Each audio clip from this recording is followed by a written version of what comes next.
In dieser Woche kehrt mit Avatar Aufbruch nach Pandora der erfolgreichste Film aller Zeiten zurück in die Kinos. Er soll das Publikum auf die im Dezember startende Fortsetzung Avatar The Way of Water vorbereiten. Der erste Avatar-Film wurde dafür extra noch einmal überarbeitet und kommt zudem in 4K HDR in die Kinos. Avatar Aufbruch nach Pandora von 2009 gilt mit weltweiten Einnahmen von über 2,8 Milliarden Dollar als finanziell erfolgreichster Film der Geschichte. 2017 begann James Cameron dann mit der gleichzeitigen Arbeit an 4 weiteren Avatar-Filmen.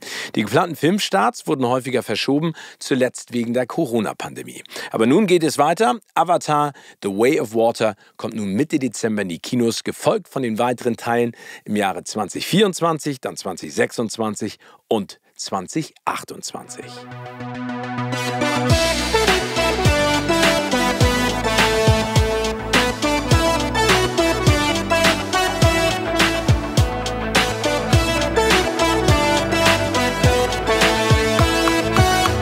In meinem Podcast Kino oder Couch treffe ich jede Woche prominente Menschen aus den unterschiedlichsten Bereichen. Egal ob aus dem Sport, Musik, Kino, Serien oder Entertainment-Business. Und gemeinsam sprechen wir über spannende Filme, Serien und das Leben. Und es wird die alles entscheidende Frage gestellt: Kino oder Couch?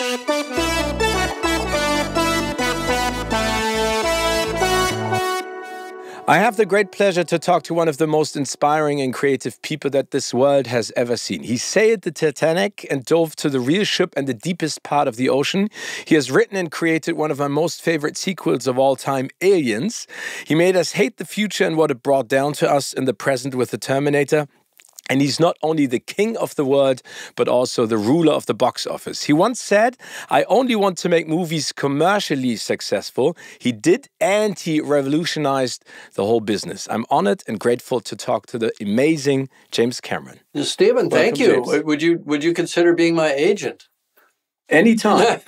Let me know. We can talk about it when you come to Hamburg the next time. Yep. James, is there a movie that sort of has inspired you the most, or is one of your most favorite movies of all time? Well, I think, it's a set of kind of serial inspirations, but I think the one that was the most pivotal for me was 2001: A Space Odyssey, for a number of reasons. One was it really just struck me for the first time that a movie could be purely a piece of art. And I sort of thought of myself as an artist. I was only 14 at the time, but I was doing a lot of art. And I thought, wow, cinema can be art. It hadn't occurred to me. I was just a fan of typical commercial cinema at the time, not an aficionado in any way, shape, or form.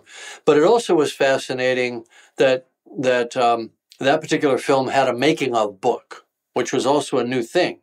And so I went through it from cover to cover, and I started learning.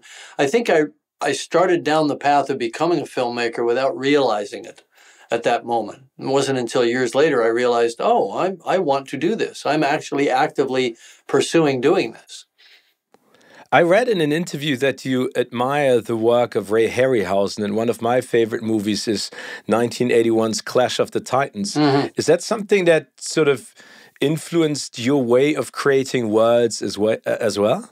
Absolutely. I mean, when I was a kid, the Harryhausen films were the best of the fantasy films. Whether it was Mysterious Island, which I saw when I was in the 3rd grade, believe it or not, and any of the other ones, Jason and the Argonauts, the classics, even the older black and white stuff like 20 Million Miles to Earth.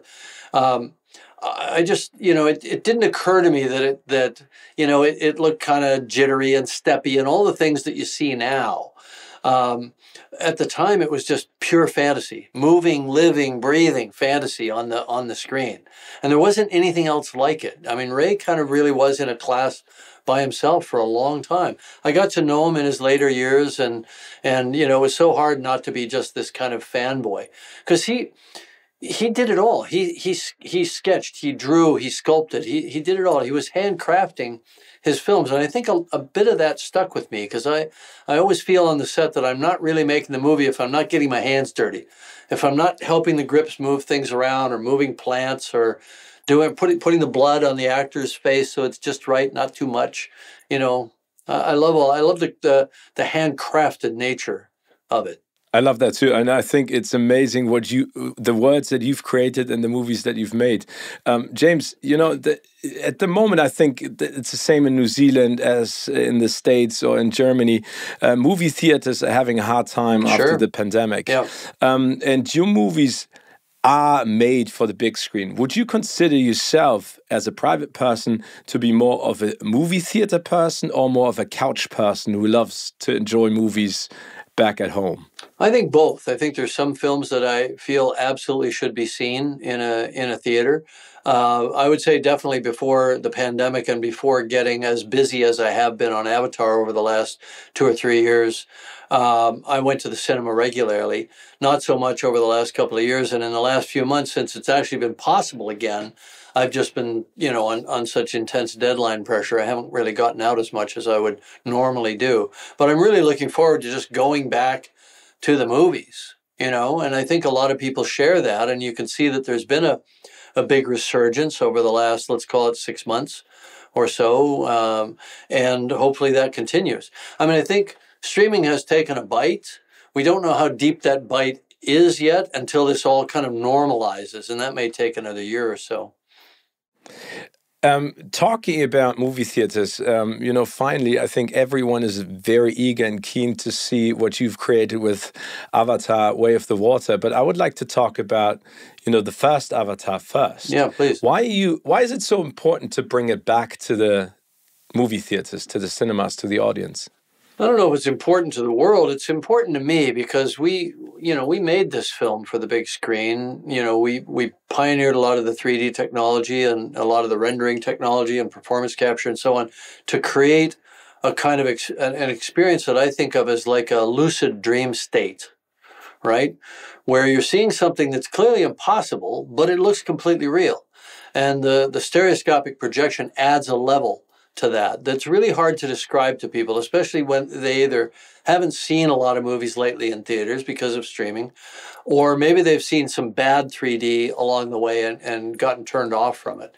But, we authored the film natively in 3D, and we think that it's actually really, really good 3D, the kind that you should be watching. But people have been away from it now for, a dozen years. And there will be, of course, a whole generation coming up that never had the opportunity in the first place. So, I think it was important for us to remind people what the cinematic experience can be. And also, by the way, why not reacquaint people with the story of Avatar so I don't have to spend the whole first 20 minutes of the new film telling you the story that already happened. And we could just kind of move on from there. That's my hope anyway. We'll see. I would like to tell you a little personal story because back when Avatar came out, I hosted the premiere and the press conference with you in Berlin. Oh, and the night that was a before, memorable press conference because they never asked the cast any questions. I actually got pissed off. And do you remember that I got mad at the journalists? Yes, I know. I remember that, and rightful so. But the funny thing is, I had to work very late the night before in Hamburg, and I drove through the night to get to Berlin, and got there at 3 o'clock in the morning, then I went to see the movie at 7 o'clock in the morning. So I was completely without enough sleep, and I was like, oh my goodness, close to 3 hours. I don't know if I can take it. And I was so blown away. From minute one, I was taken into that world of the night. To that amazing planet, and now close to a decade later, I still love that movie so much. Would you, as the creator of that world, say that it aged gracefully? Are you still happy with the product, or are you so keen, in creating the next number 2 and 3 and 4 that looking back sometimes gives you the feeling, I should have done something differently. I should have added some scenes. I should have added some effects. I see where you're going. So look, I don't cringe at anything in the first film, and I don't have any regrets about the creative choices. I was actually I sat and watched it with my kids, and they hadn't seen it other than on TV on a flat screen, and I asked them if they'd watch it in 3D. They're not big 3D fans. And so I said, look, it's my birthday. And that's my birthday request, that you watch the damn movie in 3D, okay? And they said, oh, okay, Dad. And they all watched it in 3D, and they said, we get it. Okay, we get it. So, you know, I think even people that are skeptical about 3D could have a very enjoyable surprise, you know, if they see the film. In terms of how it's aged, I think it's aged like a good wine. I think it's actually improved a little bit in the last decade.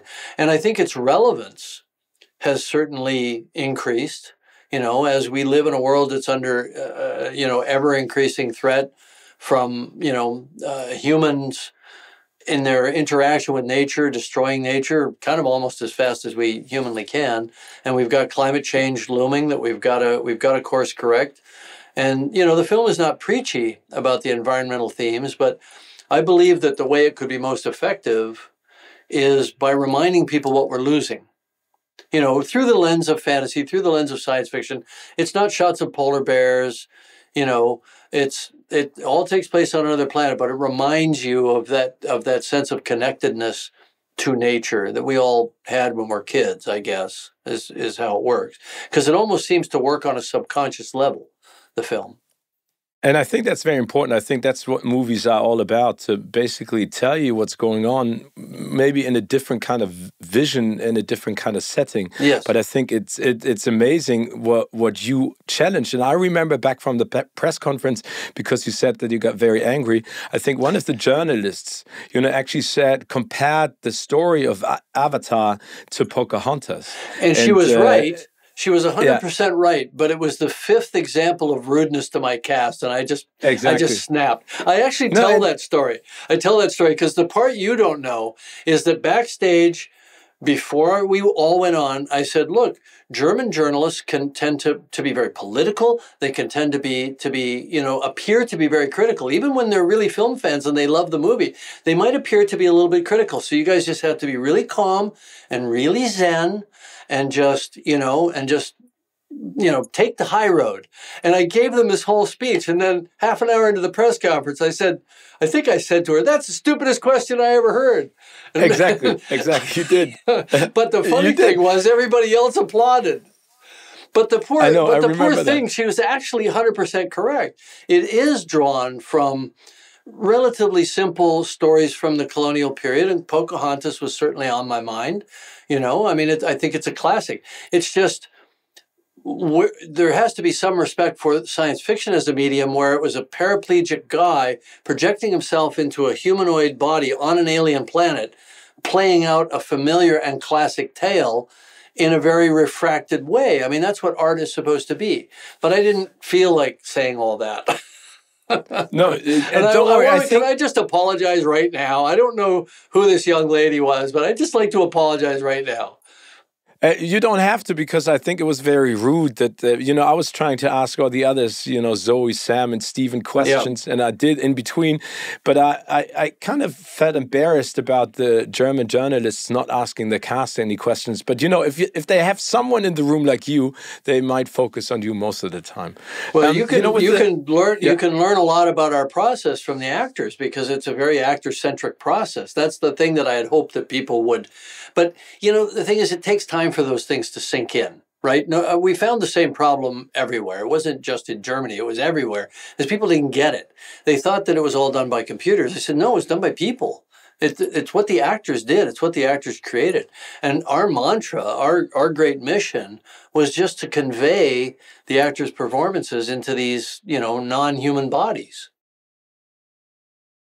Let's talk about, you know, Avatar, Way of the Water, and especially the performances by your actors and actresses.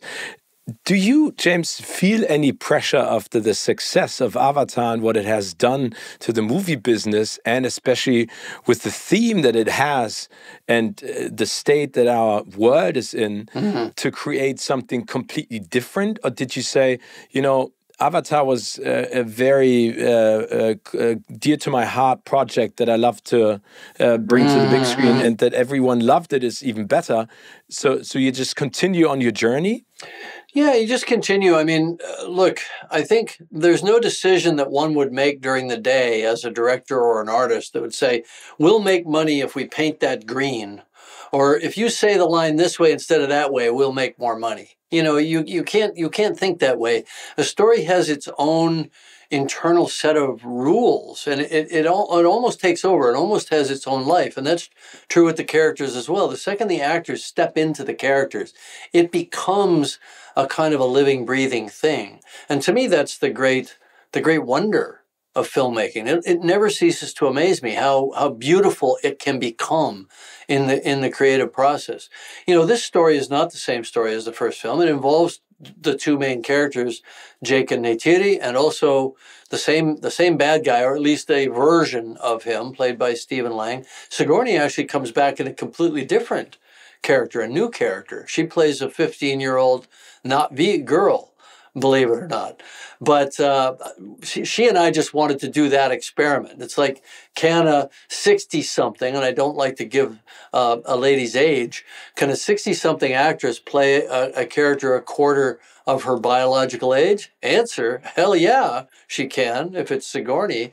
And she's beautiful in this character, absolutely beautiful. She's radiant. And somehow it comes through in the CG process.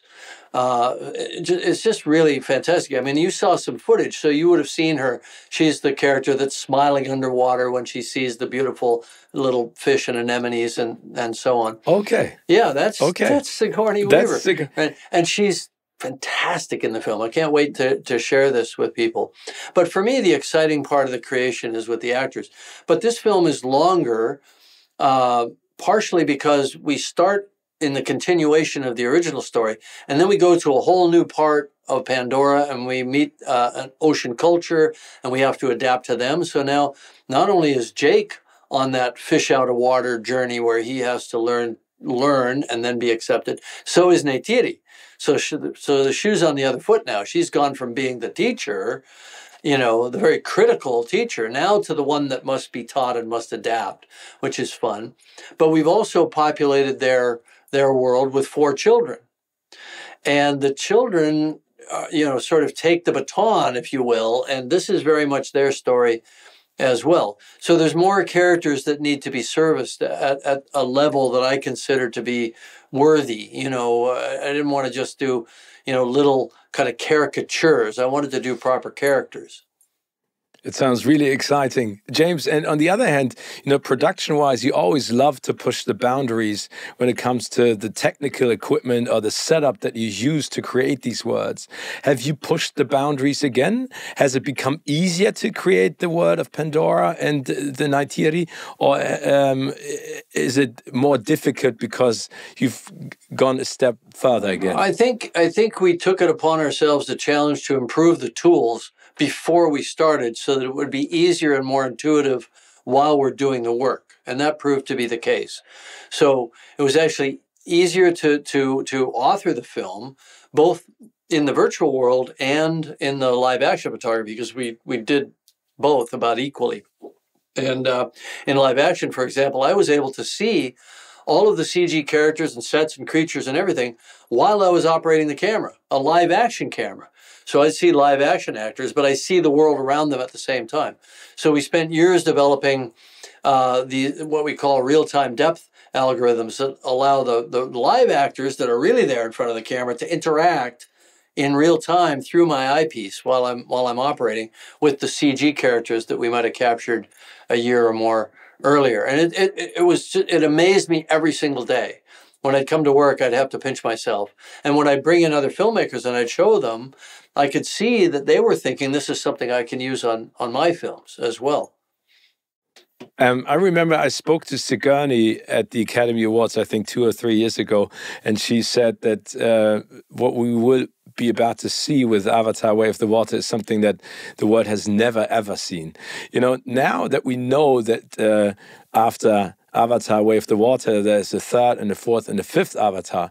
Do you ever stop? Do you ever have the time to sort of digest and take it in and relax and enjoy a movie? Or will you be continuously working for the next decade on these projects? Yeah, maybe. Maybe. Yeah? Yeah, okay. Well, it depends on how, it's a mixed bag for me. I sometimes tell my wife, I hope this film fails miserably so I can get off this carousel.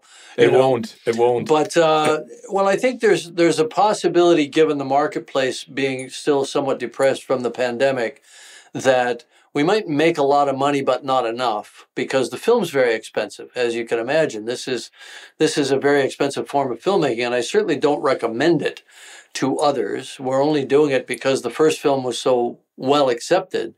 But if it is successful, I wrote those stories for a reason, because I believe in them, and I actually believe that they sort of get better as I wrote them and I learned the characters.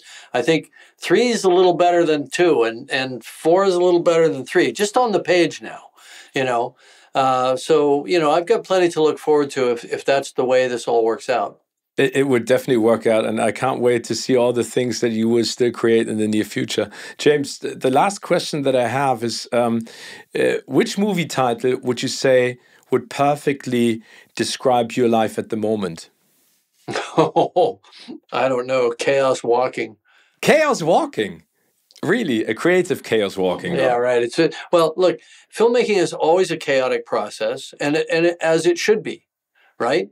If it was all mapped out ahead of time, it wouldn't be any fun, right? So we're making new discoveries every day in the visual effects and in the music and the scoring and like what works. And as we mix the movie, we're kind of in the last draft of telling the story now. And it's an exciting time because it's all coming together. And there's one thing I know for sure. It'll be in movie theaters on December 16th, whether I'm ready to release it to the world or not. So, we've got a lot of work ahead of us. Thank you, James. It's been wonderful to talk to you. Very inspiring. You're a great person and a fantastic movie maker. And thank you so much for everything that you've done. Well, thanks, Stephen. And great questions. It was a pleasure talking to you.